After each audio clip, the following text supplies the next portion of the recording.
Come and dream with me.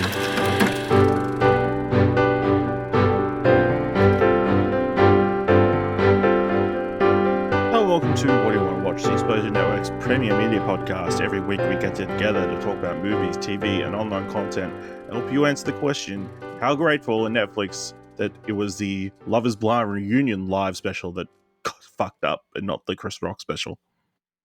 Very, very grateful. What happened? I missed this. What? I'm Hold your on, host, wait, Ashley wait. Hobley. Join me today, Dylan Blight. So they're doing this Love is Blind season 4 reunion special. Yeah, I saw a tweet or something saying like it starts soon. And it just did not work. So they had to put out a pre-recorded version 19 hours later. So, you know, all them Love is Blind fans upset, I guess. I wonder what the difference is between what they did between that and then the Chris Rock thing. Money. You know? Probably, yeah. But could you imagine if the Chris Rock thing, like, that blew up? Would have been terrible for them. They would have never done another one or tried to do another one. No, but you know, with this Love is Blind thing, it's like, yeah. Nobody's going to remember it by next week, probably. No. But yeah. Very interesting, you know. Goes to show the difficulties of live stream television. Not so simple. All right. On today's episode, we'll be discussing watch history, talking about some film news, giving some thumbs to trailers, and giving you this week's top 3. Kick things off. We have a spoiler cast up for Makoto Shinkai's latest film, Suzume. The story of a girl in a chair going across the country to stop a cat from opening doors all over the place. If that's the most vague answer to this description for this movie, good, because you know you should go check it out without much information. Yeah, spoiler cast up now. But Dylan, what do you think? What are your thoughts on Suzume? Loved it. It was absolutely fantastic. His best of these trilogy, and I can't wait to watch it again. There's my one sentence review. Yeah, I really enjoyed it as well, and of course, beautiful, really engrossing story. Very maybe a more mature story than his other ones, but also with crazy fantastical elements, which is a nice juxtaposition. Yeah, kind of coming close this disaster trilogy, I guess, national disaster trilogy he's been doing between Your Name and Weathering with You. Yeah, just beautiful, great score by Rad Wimps. Still listening to tracks from that. A week later. Yeah, just a beautiful film. The animated movie that you should go and watch in cinemas now. Do you agree? Yes, I do agree. The other one's doing fine. Don't worry about it. Mm-hmm. Yeah, so watch the film and then check out our spoiler cast on the podcast feed or in the show notes below. This week, ABC had one of its biggest releases of, you know, a while, because we actually paid attention to what was coming to the ABC. Aunty Donna's Coffee Cafe. The Aunty Donna boys started running a cafe, and they've got a bunch of misadventures. Dylan, you've watched a few episodes. I watched What are it your all. I thoughts? finished it now. You finished it now? Yeah. Okay. 6 episodes done. 6 episodes. Yeah, loved it. Thought it was absolutely fantastic. I even chucked on in the background last night while I was doing something there, one of their live shows from years ago that's on YouTube, because it just put me back in the mood to watch some Aunty Donna stuff. So yeah, I think it's very funny. It's the thing for this one is just, it is like they're running a coffee shop, but then it's just wild hijinks and things every episode. That it's not about a coffee shop at all. It's just, that's sort of set up there. But yeah, some very funny jokes if you like their sort of humor, or you liked it's a little bit less weird than their Netflix show, which I guess it's still weird, but it's a little bit less weird than that. But yeah, I really enjoyed it, and it's just checking out if you want to, you know, support Australian comedy. Yeah, I agree. I think it's very funny as someone who did not watch the Netflix show. I probably will be checking it out after this, but I can't imagine it being any weirder than this. I don't think that's possible. You'll see. I'll soon find out. But I will say this is very Australian. Man, I don't think the Netflix show is not as Australian, but it's still, they have some Australian jokes in it. They toned them down a little bit, but this is on ABC, so they don't have Richard Roxburgh's rake. No, they don't. Yeah. That's such a silly joke. He's like, I'm Rake from TV show Rake. His name isn't even Rake.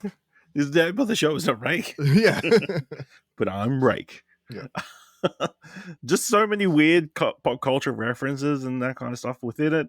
Lots of jokes about ABC and the ABC iView.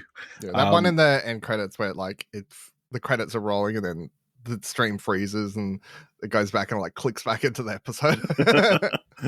My favorite gag is, oh look, Neo and Morpheus are fighting, and it's the kid from the movies. Yeah, right? yeah. We can't read it though. Because he's Australian. Yeah, of course. Yeah. Lots of Australians. Just, so many crazy moments. The whole recess thing. The long gag about him being at a children's school. Yep. Yeah, lots of fun. Definitely worth checking out. Yeah. The coffee shops on a heritage listed wasp nest. Yep. Hilarious. All right. I'd say that because a lot of their humor on YouTube was more like song based or like skip based stuff, especially their live show. If you're like, their live show is a lot more of the humor of they'll just do random transitions into like the song with like, want to guess which one of us has a vibrator up her ass, like that sort of like gag, and I'll do that and then like just transition out to another part. So that was a lot of their earlier stuff, and then this has a little bit more like longer form jokes, I guess, like bigger payoffs after like doing a whole episode with a court case and stuff. Yeah, just a very weirdly structured episodes at times. Yeah, spending a whole episode like, we need a hook for our cafe. It's like, yeah, very cool. Seeing a lot of people using VPNs to try and watch it overseas because it's only available on ABC iView. Yeah, you should watch the entire world on their YouTube when they put out like, how do we? They've done 2 or 3, I think. No, 2. Like, how do we promote the show videos they put on their YouTube? And one's a gag about how they're like, we should try and do vox pops like they had at the Crocodile Dundee 2 premiere. I saw that. Yeah. You saw that, yeah. And then other ones, they're like, well, they just redo their bit that they did for the Netflix series where they just get tattoos of the ABC logo on their two of them get it tattooed on their ass, like legit on their ass. And then they did the same bit with Netflix. But the whole gag is that they're like, this isn't even going to make a difference. Like, only people watching this video are going to watch the show anyway, so I don't even know why he's bothering to do this. Like, it's completely and utterly pointless. But that, yeah, they also have a bit at start. Like, how do we get people outside Australia to watch it? It's like VPNs. We're not allowed to tell people to watch VPNs. And I think Broden's like, I'm not saying to tell people to do it. I'm simply saying out loud, VPNs. So ABC is going to be so confused when there's more than 20 million views. Like, what's happening? Crazy. So yeah, check out Aunty Dollar's Coffee Cafe on ABC iView. Dylan, you got around to watching Boston Strangler, the Disney Plus film starring Keira Knightley. Yeah. I gave it a 5 on Trakt. I thought it was very long and drawn out. Like, it's just, it's sort of weirdly paced. I think it really wants to be Zodiac, basically, but it's just nowhere near as good. It's definitely would have worked better at like a faster pace, just better structured 90-minute just film. Like, it's Keira Knightley's good. Carrie Coon's really good. Like, all the actors are really good. Alessandro, I can't remember his last name. Starts Neveroli or Nevier. I can't say his name. Anyway, the dude from The Sopranos movie.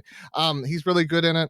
There's lots of really good actors, but yeah, it's just a very slow movie that just falls into a lot of trap holes of just doing montages of people like making phone calls or like peering around thing or like just lots of like evidence gathering stuff, which is fine. I know you got to do some of that in these movies, but it's just like the stuff outside of that just doesn't back it up, or the character stuff doesn't back it up. So um yeah, it's an interesting story. I guess if you know nothing about the Boston Strangler, then maybe it'll be a little bit more interesting. But you know, I've watched movies before. I've watched documentary. Like it's not all so like relying on the audience not knowing anything about Boston Strangler for the movie to work is sort of a bad way to go. So yeah, I gave it a 5 on Trakt, which yeah, I think that's a meh. Yeah. Okay. So I watched Vengeance. So this is film written and directed by BJ Novak. Currently on Binge or Netflix. So I saw it recommended last year as like one of the films that I needed to, like one of the top films from last year, or like a really underrated gem or whatever. And was unable to see it anywhere in Australia until now. So BJ Novak plays a New Yorker writer who wants to get into podcasting for like an NPR like S company through his in of Issa Rae, who's a big producer over there. He's, you know, a modern day New York man who you know, is in multiple, you know, casual relationships and that kind of stuff.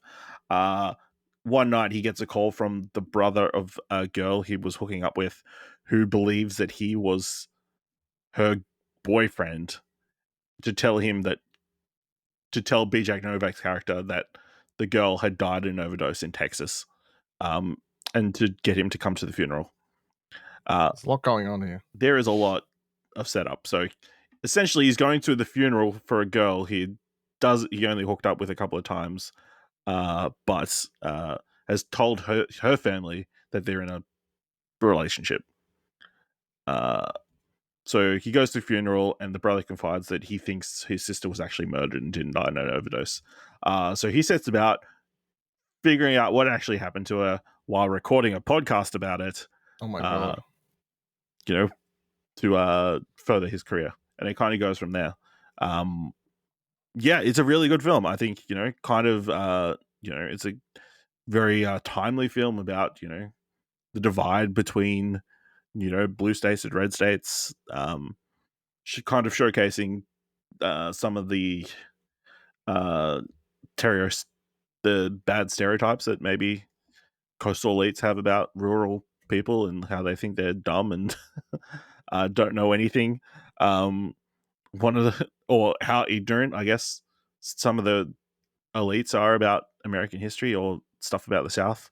Like one of the best jokes is like that the grandmother's talking about the Alamo, which is obviously a bigger moment in Texas history, and how he's like, yeah, and then the Texans won.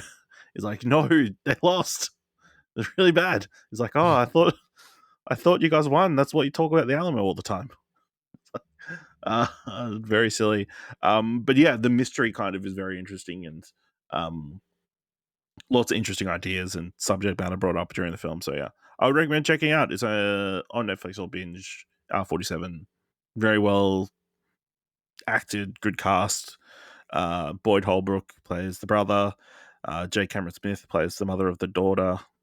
Lots of good character performance. Ashton Kutcher plays you know, a local record producer. Yeah, I really enjoyed it. So check out Vengeance. Dylan, you watched Citizen Jane Fonda. Yeah, it's just an hour-long documentary on Jane Fonda. It's on SBS On Demand. Yeah, that's where I watched it.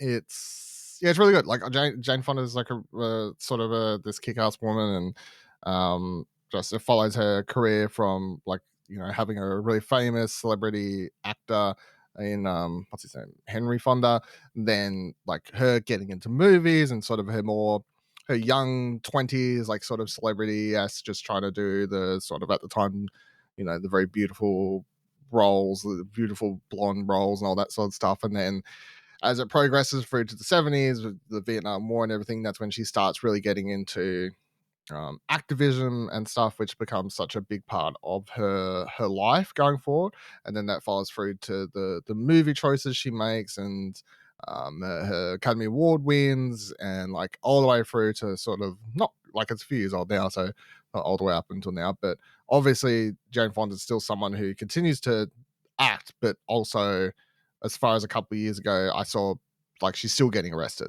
like doing like going out with people and doing activist stuff still. So she's a very interesting person who has like very strong beliefs in certain things, which is she's just sort of one of a kind, I guess, within Hollywood at the moment. And I'd suggest watching it. It's an hour. It's good. Like, I wouldn't say it's the best documentary ever, but if you have any interest in Jane Fonda or would like to learn about Jane Fonda, then it's really interesting.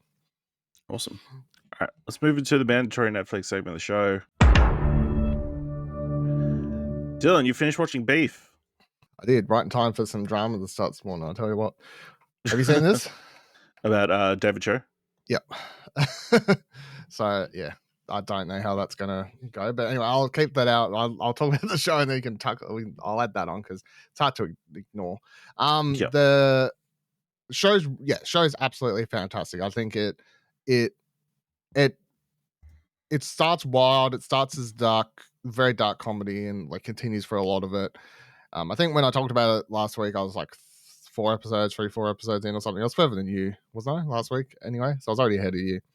And then by the time you get to the end of the show, it has this fantastic finale where I'm pretty sure it's like 99% of episodes, without spoiling it, it's basically just takes all the other characters out of it and just brings it back to the main two, and it does some really interesting stuff with like as far as like delving into the, I guess, the psyche of these two people, these two like sort of just very angry, tortured people who just need to like talk about it. Like it's just how it boils down. And I love the way it finishes.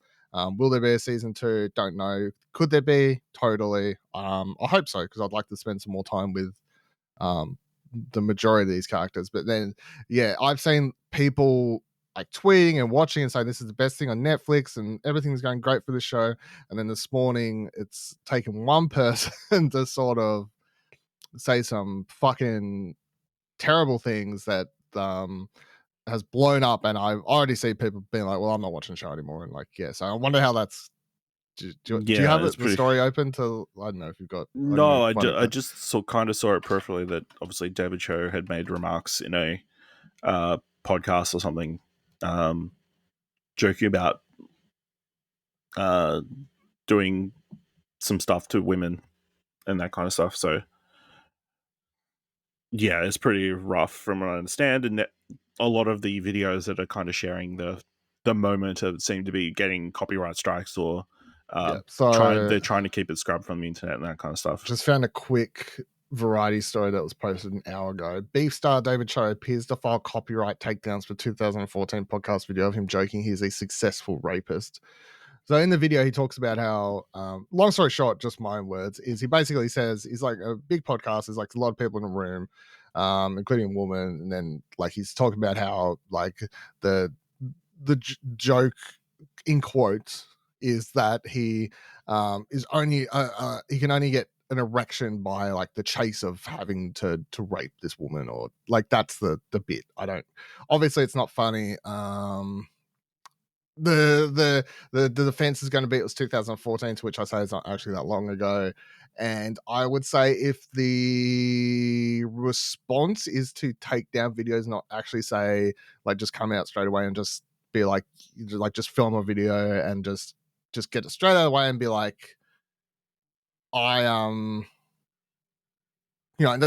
just start the apology regret train, what I said. Just start the apology train at least, or something like along those lines, even if it comes across like fucking 50% bullshit or something. But I think going straight to the takedown videos is not a good look. But anyway, that character is a dick in the show, and apparently the real person is. So there you go. All pretty rough. I'm keen to finally get around to checking more of it out. But it'll be interesting to see. Obviously, I believe it's been entered for limited series this year in the Emmys and that kind of stuff, but that doesn't mean anything really. No.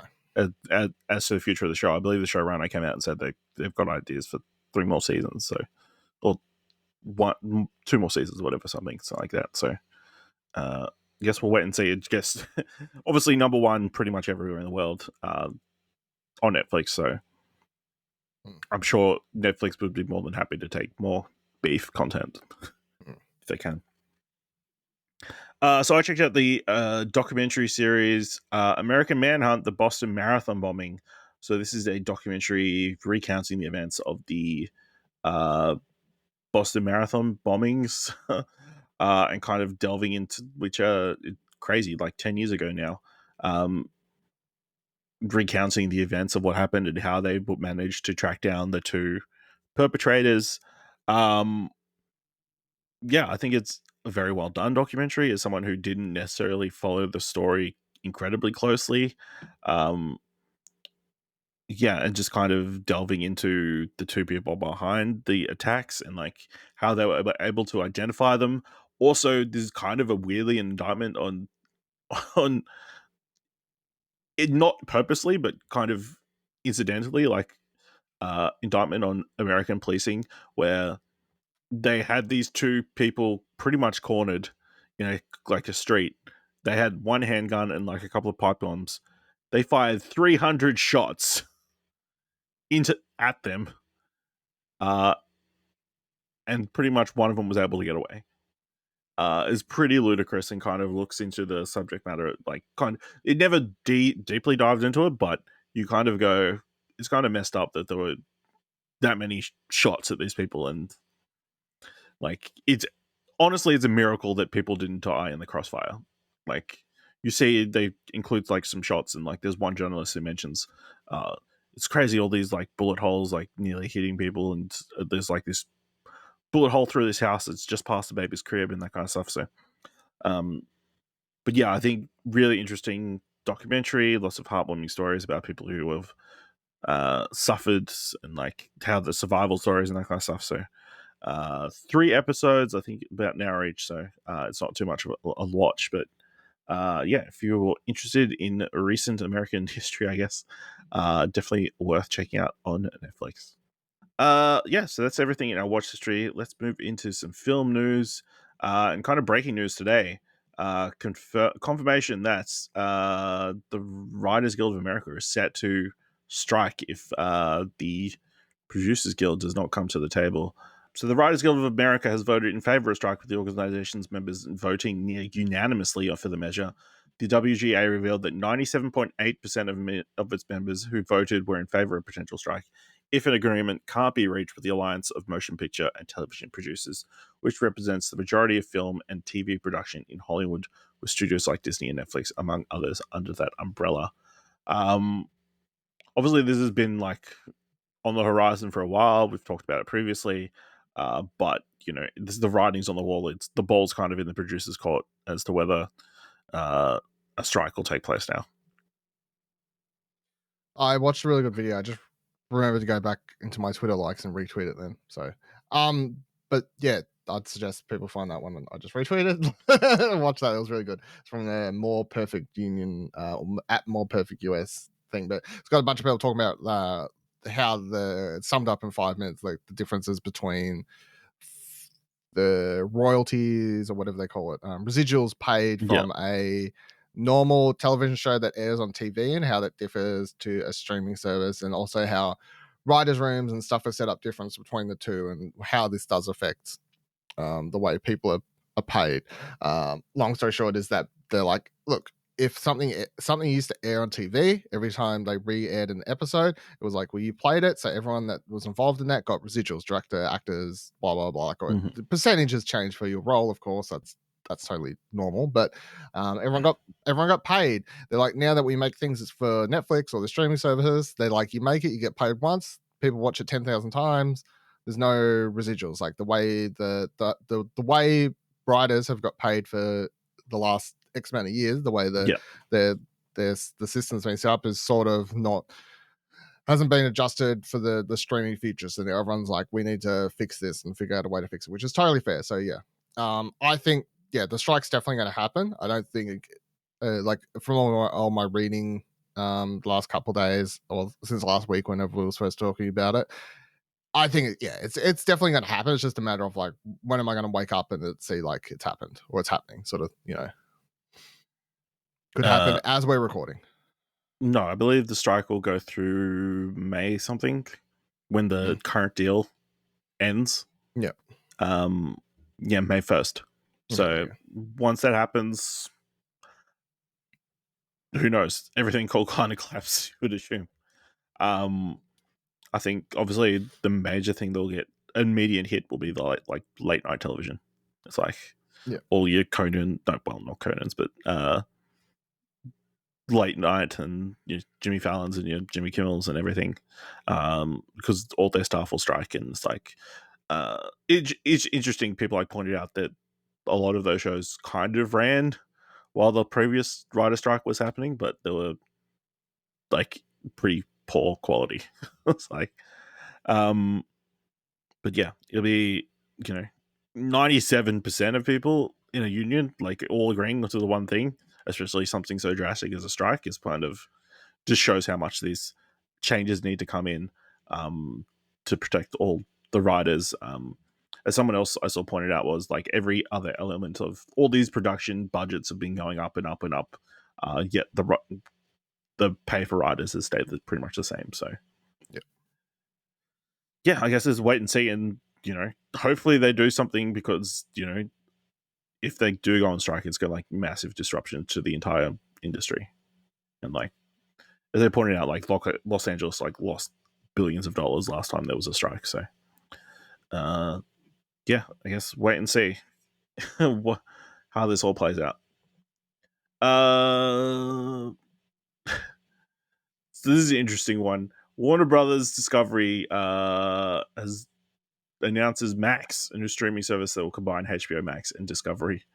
The streaming wars have shaken up once again, thanks to the folks at Warner Brothers Discovery. As promised by CEO David Zaslav last year, HBO and Discovery will merge into one streaming service later this year, and the company has finally unveiled the name of that new service. It'll officially called Max, and launch in May.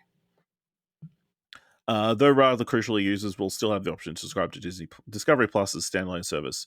As for HBO Max, they'll soon be gone in favor of the new shiny service. Dylan, what do you think of the idea of Max? It's weird, right? Stop. Get some help. Think about what you're doing. It seems weird that you've already got all this brand recognition around HBO and HBO Max that you've spent the last 2 years like building up. You've used put all these films straight from cinemas onto the service for free. You've been building up all this brand name recognition, and you're just like, nah, fuck it. Let's just call it Max. It's a completely new service. Fucking ridiculous. But yeah, as part of this announcement, there was like a bunch of new trailers and that kind of stuff that came out. So definitely worth checking out some of those. But yeah, this seems like a really weird move, and like just weird. And like some of the justification behind it is like, we don't want people to think that it's just HBO content that's going to be on the service. We don't want people to think it's just quality content that's available on the service. Very weird. There's a lot of shit on here as well. They're running that shit. Just that someone's waking up. Someone like, I don't know, HBO Max or Warner Brothers Discovery. It honestly feels like it's being run by Elon Musk with the wild changes. Just sudden wake up and they're doing something moments. Yeah, absolutely. It just seems like any day anything could potentially happen over there. I got breaking news, by the way. I just want to quickly throw out as an update. Breaking news. Talent manager Entertainment 360 have dropped Jonathan Majors. Several sources tell us, this is Deadline, the recent move by Majors' longtime manager comes 3 weeks after the magazine Dream Star was arrested on domestic violence charges. So, yeah, I think that looks absolutely terrible for him, having your manager drop you, having your agency drop you after you're being arrested for domestic violence charges, even though originally they came out and said, no, it's bullshit, we'll prove it all to be fake. And now 3 weeks later, they're dropping him. Not good. That's not good. Yeah, that's very disappointing.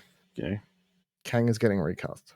Well, that's the story that I've seen constantly go around. Is like they've got backup plans in case Jonathan Majors, they need to drop him.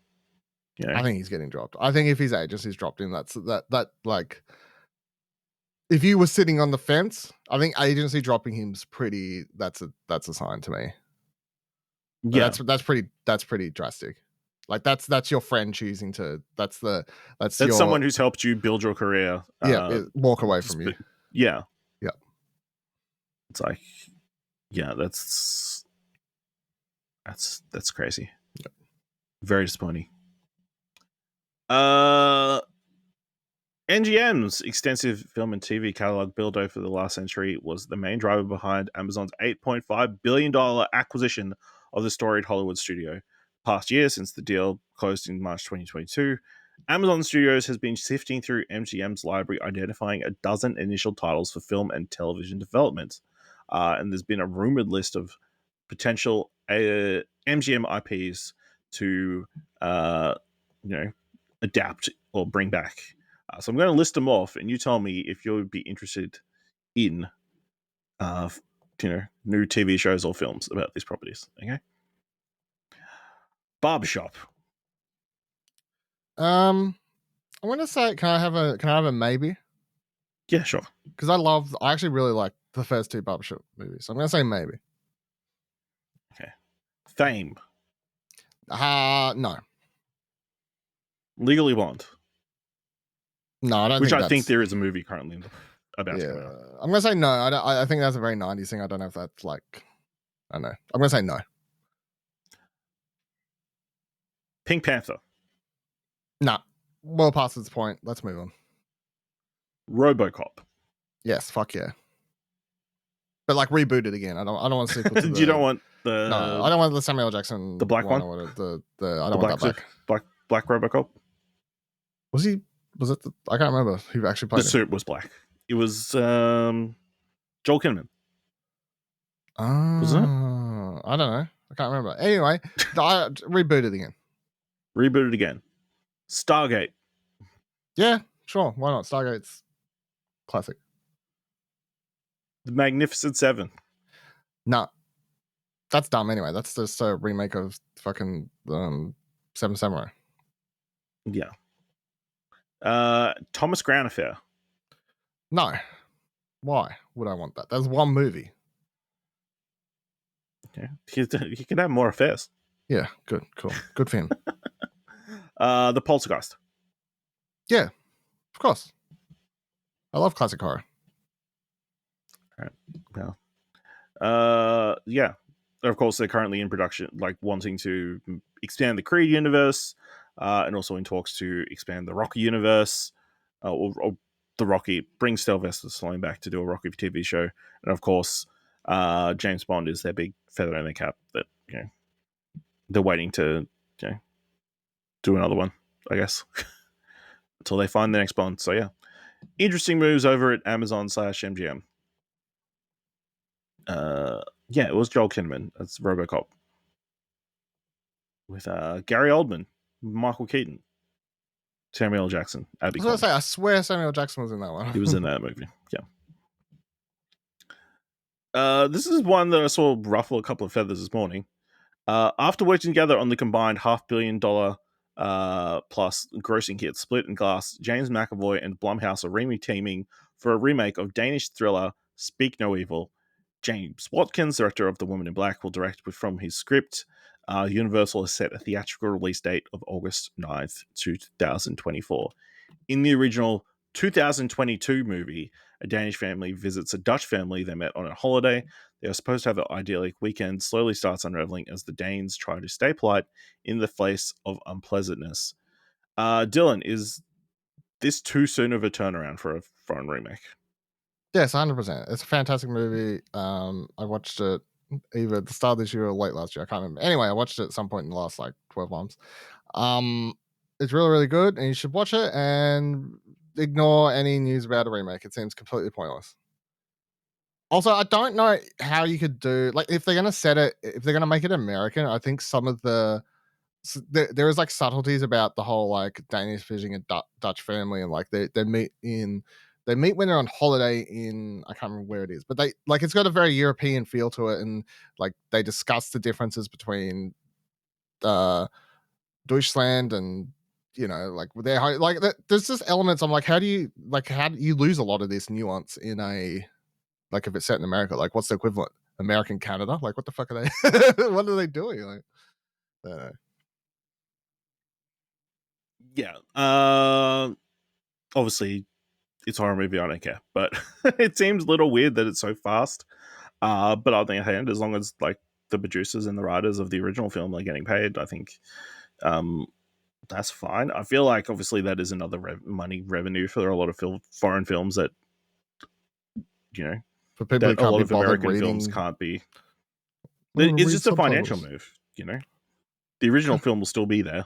I'm sure it raises interest in the original film from, you know, pretend to be hardcore film people. It's like, oh, I want to watch the original because it's a foreign remake, and they'll finally watch the movie. So, you know, it is really a win-win for them. I don't think they lose anything from getting a foreign remake, you know, or an American remake. I don't know. But yeah, who knows if it actually comes out, because obviously a lot of these end up in like a development hell, you know. When are we getting that what was the Mads Mikkelsen film that DiCaprio's meant to be Another producing? round. Another round. When are we getting the American Another Round? Hopefully never again. Or never. Exactly. Yeah. You know, when are we getting an American Akira? That's what. Never, hopefully. The answer to all your questions is never. Yeah. So get paid is what I'm saying. Can I offer an alternative? People just support the original film. Like, is that a... Yeah, then let them get paid by selling the rights to the film. Fucking hell. Yeah. All right. The film collective known as Radio Silence has more than proved they know their way around a recognizable IP, having taken the reins of the Scream franchise following the passing of horror maestro Wes Craven. Following their success with Paramount's slasher staple, it's been announced the group will tackle a remake of John Carpenter's genre-bending Escape from New York and a series adaptation of the serial killer crime drama The Butcher and the Wren. But now the Radio Silence team of Matt Bentinelli, Alpen, Tyler Gillett, and Chad Villela taking on the Holy Grail, a Universal monster movie. According to the Hollywood Reporter, the directing team will direct the currently untitled project with vanilla producing.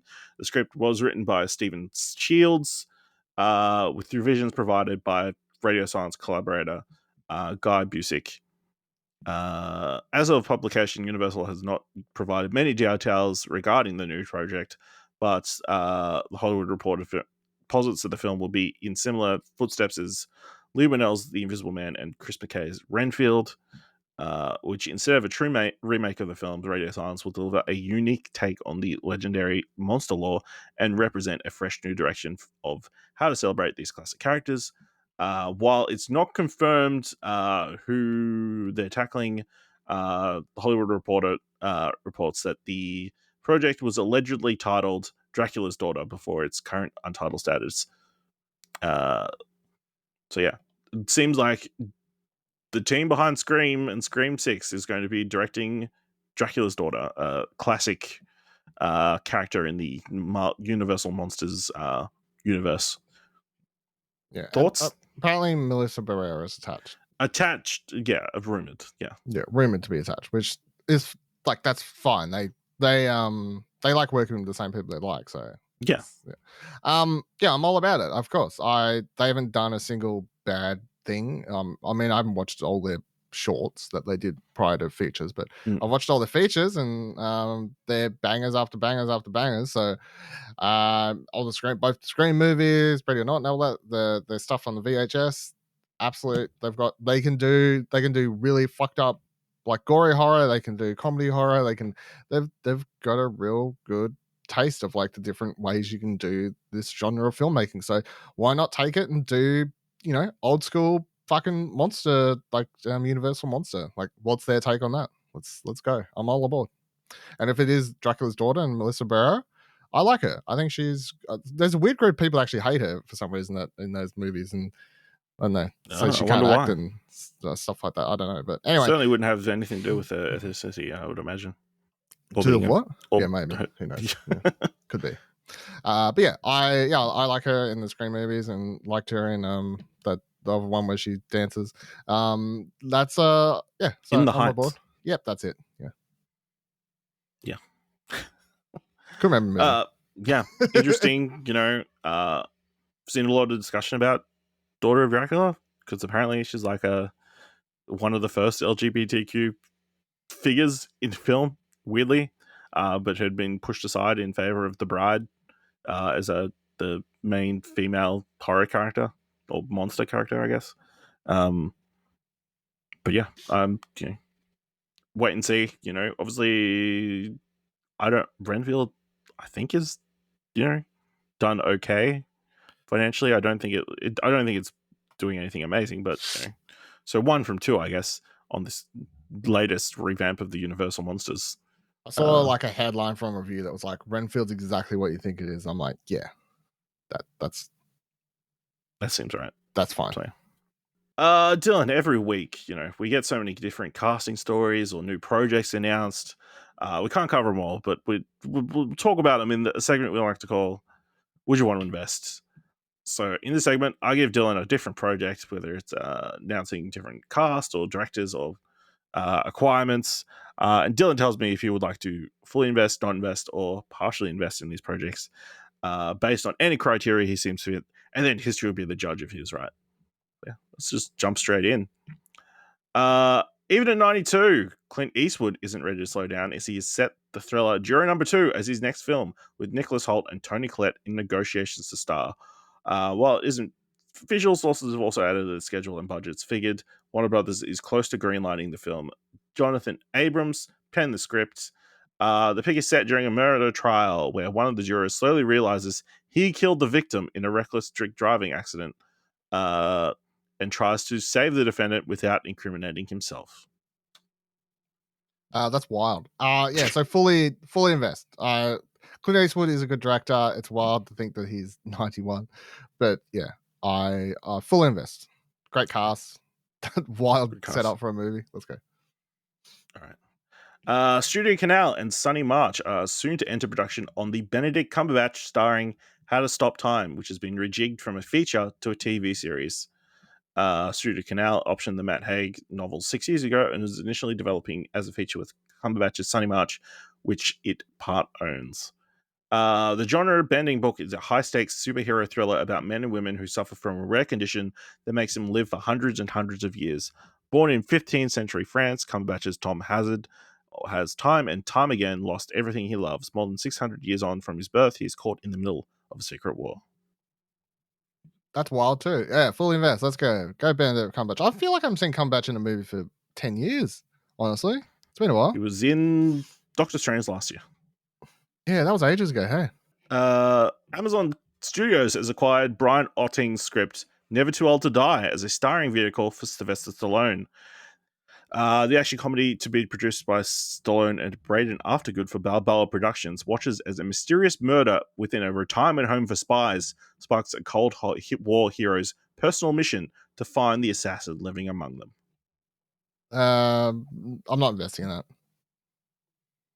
I don't. I'm sorry, Sylvester. I don't care for this. A lot of your movies anymore. Wow. Sorry. All right. In his first star role since his Oscar-nominated turn as Elvis Presley, Austin Butler will star in City on Fire, an adaptation of Don Winslow's novel from Sony 3000 Pictures. This will be Butler's first film as producer alongside David Heyman and Shane Salerno. The studio has made this high priority and will be meeting with writers and filmmakers immediately. The HarperCollins Morrow novel takes elements of the Iliad, Odyssey, Aeneid, and Greek tragic dramas and places them in a world of contemporary crime. The first installment was published in April 2022, and the second book in the trilogy, City of Dreams, will be published April 18th. The trilogy focuses on two criminal empires, one Irish, the other Italian, that control all of New England. A modern-day Helen of Troy event tears them apart and starts a brutal war. Butler will play the main character, Danny Ryan, forced to grow from a street soldier into a ruthless leader to protect his friends and his family and the home he loves. Will he have dropped the accent by the time he's doing I this? don't know. Maybe. Hey baby. I'm pretty sure that's just how he talks now. Didn't he say like he started doing the accent now he can't like stop doing it? So he's like, "Oh, yeah. Thank you for the Oscar, baby. Yeah." I'll partially invest because I know nothing about what you just said, and it sounded slightly intriguing, but also everyone loves Austin Butler, so I'll go partial invest. Netflix has rounded out the cast as production begins for its Shondaland murder mystery, The Residents, including Kylie Minogue, who will play herself, Jane Curtin, and Eliza Coupe. Additional cast includes Juliette Respiro, Summerlee Montano, James Babson, Izzy Diaz, Paul Fitzgerald, Rosalind Gentle, Chris Grace, Juliette Jeffers, Nathan Lovejoy, E.L. Lozada, Mel Rodriguez, Brett Tucker, and Rebecca Field. Using Kate Anderson Browse's book, The Residents Inside the Private World of the White House, as a jumping off point, the 8-episode series is described as a screwball whodunit set in the upstairs, downstairs, and backstairs of the White House among the eclectic staff of the world's most famous mansion. Its premise: 132 rooms, 157 suspects, one dead body, one wildly eccentric detective played by Uzu Aduba, one disastrous state dinner. Yeah, I'll fully invest. That sounds like a fun time.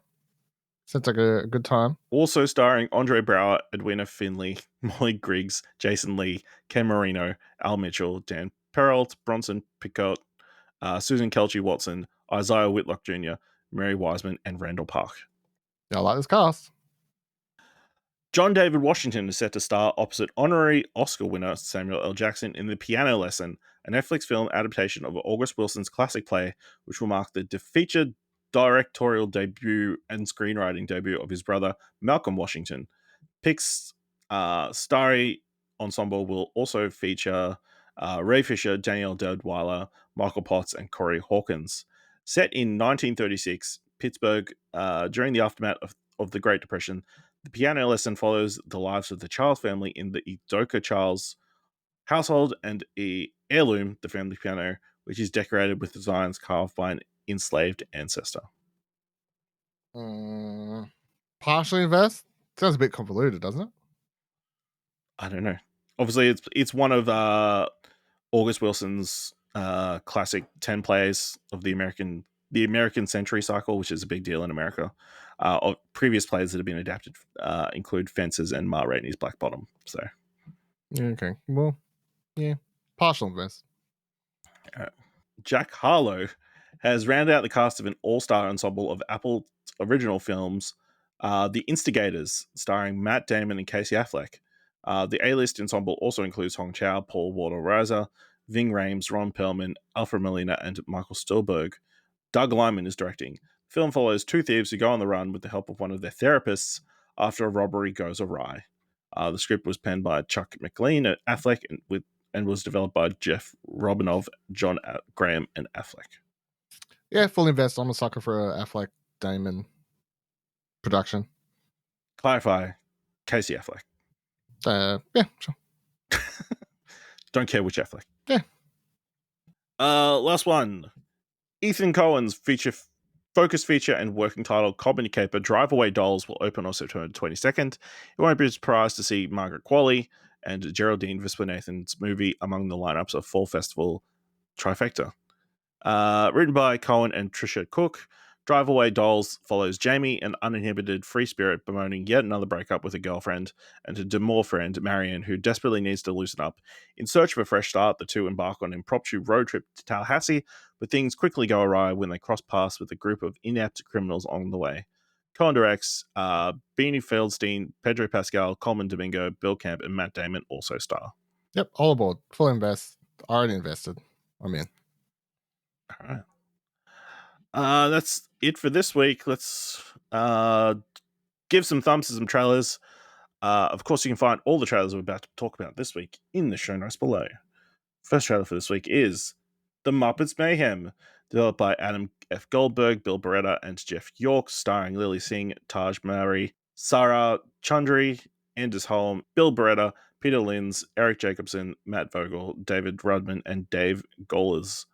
Junior A&R executive Nora must deal with the madness caused by Dr. Teeth and the Electric Mayhem, who come face to face with the modern musical business as they try to record their first ever album. Dylan, what do you think of this Muppets spin-off? Double thumbs up. Looks fantastic. Looks like a lot of fun. I like all the Muppets is great. Hopefully Muppets never dies, and Disney just needs to continue to. I don't think it ever will. Yeah, well, that's fine by me. As long as Disney continues to do stuff with Muppets IP, I'm happy with it. They aren't always going to be great. Like, remember the original Muppets? Well, not the original, but the Muppets movie we got years ago was really, really good, and then they did a sequel, and it was okay. So you can't always. And then they did the TV show, the TV show, and no one cared about that. So, but yeah, this looks really good. I like we got Kevin Smith at the end, fun bits. I like the whole joke about them like being happy about everything when he holds up a spoon. They're like, "Yeah, good for you." Good joke. Yeah. So double thumbs up. Yeah, this double thumbs up for me as well. It's exactly what you would want from this kind of thing. It's interesting that they're taking the Electric Mayhem band, who are very much side characters in all the Muppets thing, and kind of putting them at the forefront. Probably because everybody loves Animal. And that element, and it looks like it'll be a fun kind of look at the music industry, even though I feel like it'll probably be a little bit predictable, or even from this trailer you can kind of tell what the story arc over the season will be. Her trying to get them to do a bunch of modern stuff with modern technology and that kind of stuff, and then her realizing the error of her ways, and letting them be themselves and that kind of stuff. But yeah, I think it's a really good trailer, a lot of fun, lots of cute amusing moments, and moments like, oh, I wonder how that plays into it. And then it ends on a literal cliffhanger. How good's an animal telling people to watch. So this is coming to Disney Plus on the 10th of May. Next trailer, Talk to Me, directed by Danny and Michael Philippou, starring Sophie Wilde, Joe Bird, Electra, Alexandra Jensen, Otis Jani, Miranda Otto, Marcus Johnson, and Alexandria Stephenson. When a group of friends discover how to conjure spirits using an embalmed hand, they become hooked on a new thrill. Only one of them goes too far and unleashes terrifying supernatural forces. Dylan, what did you think of this trailer based on an idea from the creator of Bluey? I was about to say, that's my favorite. My favorite bit about this movie is it's from the idea is by the guy who did Bluey. By Daley Pearson, yeah. Also, Sophie Wilde, the main girl that's in this is like, so her first role was the portable door. I was like, at first, like, I don't know if she filmed this before that or whatever, but either way, these are her two acting roles, so she's sort of on a roll now. So, it's an A24 horror movie, which is already gonna get me excited. But then you're telling me it's an A24 Australian horror movie from the creator of Bluey. Yeah, of course I'm aboard. Of course I am. There's a moment there where I'm pretty sure there's like a Skippy zombie like hopping out of a doorway at some point in the trailer. So yeah, I it's really cool concept. Looks great. Oh, yeah, double thumbs up. I'm very, very keen for this one, of course. Yeah, 2 thumbs up from me. A really well put together trailer. Interesting premise of this weird embalmed hand, and like they introduce the idea of the rules of what they've got to do, but then of course everything goes to shit because this girl wants to talk to these spirits more than so she's trying to talk to her mom or whatever. Yeah, of course. Yeah, it looks fucked up. I'm not going to watch it, but good for you. Good for you, Bluey. Good for you. Good for Australian representation. We can have horrific things happen here as well. But yeah, design wise, like it's very interesting, that hand, and like a lot of interesting ideas they could potentially go. But yeah, so Talk to Me is releasing in Australian theaters on the 27th of July. I swear to God, if I don't get the fucking A24 Australian film in my cinemas, I'm going to shoot someone. I don't think you should say that. Why? Okay. What if it become big and like several years later this piece of audio comes out? It doesn't matter because I'm not American. Everyone knows it's just a fucking saying because I don't have access to guns. But different if I was American, I'd be like, whoa, whoa, whoa, whoa. I mean, no, it wouldn't be different because, Americans don't care. True. Good point. Next trailer. Fool's Paradise, directed by Charlie Day, starring Charlie Day, Ken Jeong, Kate Beckinsale, Adrian Brody, Jason Sudeikis, Edie Falco, Jason Bateman, Common, Ray Liotta, and John Malkovich. A down on his luck publicist gets his lucky break when he discovers a mute man recently released from a mental health facility looks just like a method actor who refuses to leave his trailer. Dylan, what did you think of the trailer for Fool's Paradise? Double thumbs up. It looks fantastic. I love this idea. I love the setup.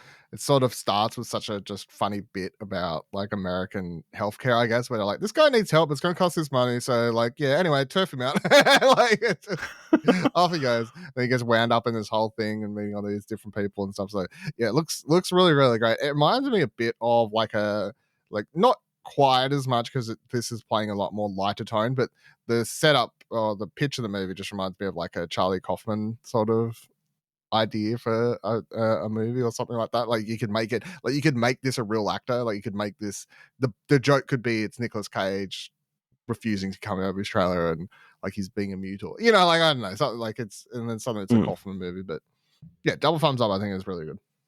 Yeah, there's a double thumbs up from me. I've watched this trailer like 4 or 5 times. I'm very keen for this movie. Just the idea of someone accidentally bumbling their way through Hollywood, someone who can't talk just bumbling his way through to become like a massive Hollywood star. I mean, such a silly idea, but wouldn't be surprising. And just the little bits like him on the talk show and like him just accidentally doing the perfect thing, even down to his name where someone just says Latte Pronto and Ken Jeong assumes his name is Latte Pronto.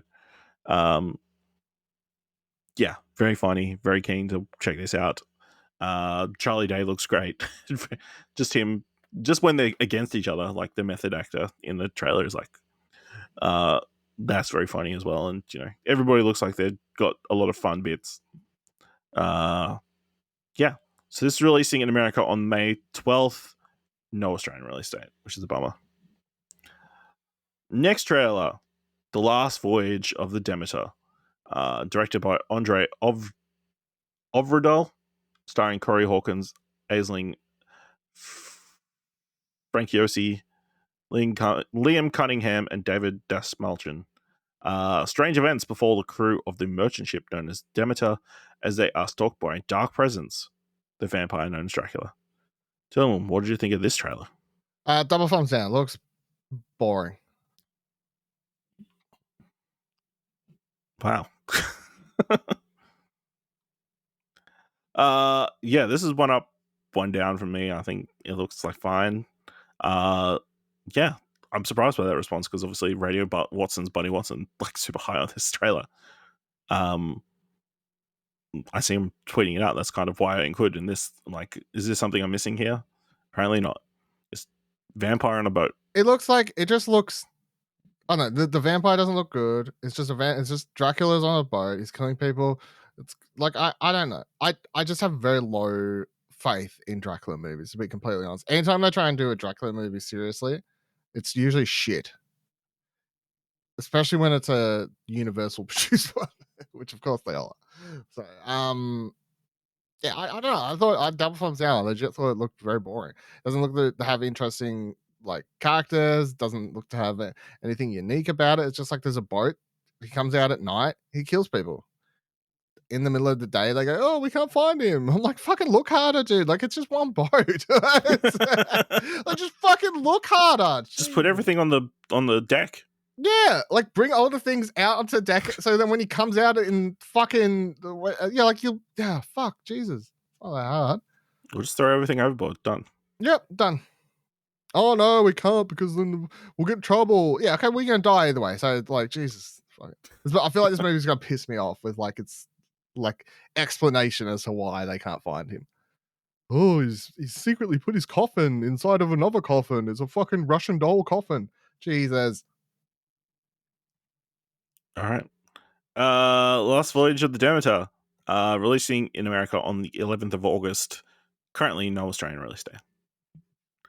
Last trailer for this week, Bupkis, created by Pete Davidson, Judah Miller, and David Cyrus, starring Pete Davidson, Edie Falco, and Joe Pesci. a heightened fictionalized version of American comedian Pete Davidson's life. Dylan, what did you think of Bupkis? I'm going one up, one down. It does look intriguing. I definitely want to check it out. But the trailer was just like a mix of typical Pete Davidson stuff. I didn't really see any like major hook. At least with Staten Island thing, it chuckled his like the death of his father. Like that was played into it. The 9/11, like how his dad was a fireman and all that. Like that was a part of like him like injecting himself into that movie. Like had like a real center to it. So for this, I'm like, is it just mostly jokes? Like, what's the like? Is it just bits? So yeah, I'm going one up, one down. Yeah, I'll go one up, one down as well. I think it's interesting. This trailer does nothing for you unless you're interested in Pete Davidson. Yeah. I think he's funny. You know, there's like no plot idea or anything like that. Sure, there's a lot of cool cameos and that kind of stuff. But other than that, there's a couple of funny gags about him reading about himself on he Googled himself and like last response, butthole eyes. That's funny. But I don't know. There's again, it just depends if you like Pete Davidson or not. Yeah. All right. So Bupkis releasing on Binge on the 4th of May. All right, let's talk about this week's top 3. Definitely in the top 3. In light of Bupkis coming to Binge, this week's top 3 is top 3 comedians who should have a sitcom about them. Yeah. So Dylan, what's your number 3? Where's my list? Number 3 is Taylor Tomlinson. I can't remember if that's how you say it last night. Yes. She's very funny. I could see her fitting into like sort of that vibe of I actually don't know anything about her. It's just like of her stand-ups I've watched. They're very like obviously based on like dating and real life sort of stuff, which you can feel those stories and stuff transition well to doing then a sitcom based on those sorts of same jokes and that sort of stuff. So I can see her transitioning into that same sort of thing. If at any stage you turn around and go, these people already have a show, I'm sorry, I never knew. But yeah, rather than where she doesn't. I was prepared to do that, but yeah, okay. My number 2 is Taylor Tomlinson. I think. Okay, there you go. Yeah, her stand-up very good. It helps that she's a white girl, so I mean that they'll hand her a TV show if they really want. That's right. But yeah, like a lot of her subject matter is stuff that would translate to a sitcom. I think she's a very likable person, and she's like one of the biggest stand-up stars at the moment, so it would make sense for her to get her own TV show. So somebody do that. Dylan, what's your number 2? My number 2 is Bert. How do you say his last name? I only wrote Bert. Bert Kirshner? Yeah, that's it. Bert Kirshner. Right? It's very funny. It would be outrageous. It would be the complete opposite of the show we just talked about. It would be just him like doing ridiculous stuff and like taking his shirt off and being very loud and obnoxious. And it would be a show that some people are like, this is the worst person ever and I hate this character, or other people really, really enjoy and like it. So yeah. It would I think I would laugh. I enjoy his stand up. It's very ridiculous, but yeah, Bert Kreischer. He just had a new stand up out. I haven't actually watched it yet, but it's on Netflix. No. Did you know he's got a movie coming out? No. About himself. All right, cool story. Based on a story from one of his stand up specials. Never mind. Moving on. Number 1. What's your number 1? My number 3. So my first 2 are like realistic. These things could happen. My number 3. Bo Burnham. Yeah. Give me Inside, but like a weird sitcom-esque HBO $1 million episode thing where, he's trying to live a normal life but continues to be traumatized by the events of it Inside or something like that. Just give Bo Burnham a ton of money to make something. Does that make sense? Yeah. It's like Inside so But outrageous. I don't think he would do that. I don't think he has any interest in doing something like that, but that would be on my list. If he did do a sitcom like early on in his career, but not one like about him. Yeah. Yes. Dylan, what's your number 1? Number 1, Chelsea Peretti. Okay. I like her. I've watched more of her stuff. I haven't. Obviously, it's Ash hates it. I've never watched all of Brooklyn Nine-Nine. Nothing against her. Just I haven't had time. I like the show. It's like just sorry. It's fine. She leaves like a couple of seasons in. So Hey, there you go. So that's why I stopped watching it. no, So- no, not a couple. Like with a couple of seasons left. Oh, I think after they moved to NBC. Mm. Yeah. There you go. Well, Chelsea Peretti is very funny. Her character on Brooklyn Nine-Nine is very similar to her stand-up anyway. So if that sort of style of, I guess, dry humor is, I guess that's what you'd sort of call it. But yeah, her again, a lot of her stuff's about real-world scenarios and things that she's experienced in the world. So I think when I tried to pick it, I just tried to pick people who like they talk about stuff they've experienced that then you can turn into a show, a sitcom. Whereas, like if you only do like how you can't watch like Aunty, Donna and be like, well, they should turn that into a sitcom because I mean they can't do it, I guess, but they can't. I was about to say we literally talked about it like an hour ago. But if it wasn't already a show, I wouldn't be watching Aunty, Donna stand up and be like, that should be a thing, because they'll be like, how the fuck do you do that? Like anyway, so I'll go Chelsea Peretti. My number one. It's the boy, Ronnie Chang. He should get his own TV show. Stand around him, just living his normal life, but getting angry about a bunch of stuff and going on long, extended rants, which I will happily sit and enjoy. Did we ever talk about that? Did I ever bring up on here? And did you see that clip of him and Hassan from like a month ago? From The Daily Show? From Daily Show? That's fucking hilarious. Yes. Very Fucking funny. hilarious. Yeah. Maybe that's them. It's just a two-parter. Odd couple-esque TV show. So good. Yeah, really good.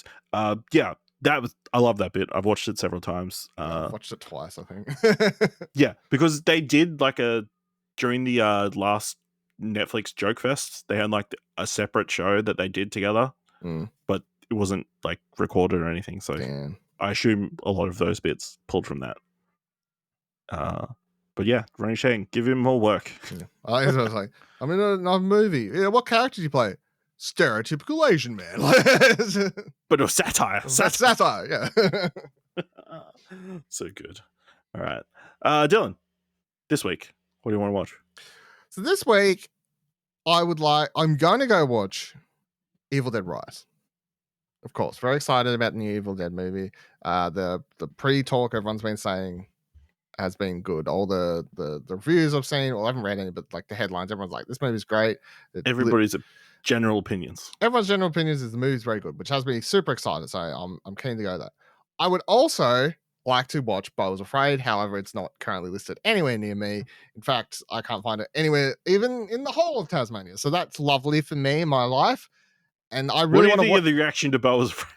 All I know is I listened to that audio clip recorded at the premiere or whatever, where a dude stood up and was like, "This is career suicide. What the fuck is this garbage?" And you're like, "Yes, I want to watch that." And I was like, "Yes, I do very much want to watch this." Like, how's that not good promotion for a movie? If someone has that much of a reaction to a movie, that just makes it even more intriguing. And then my TV show pick is I forgot what it's called now. Mrs. something or other, the one that's coming to binge that stars Mrs. Davis. Mrs. Davis, yeah, Betty Gilpin one. Yeah, so came for that. The Betty Gilpin TV series, Mrs. Davis, which is just wild about a nun fighting against a Siri. Yep. I just need to see what that actually is.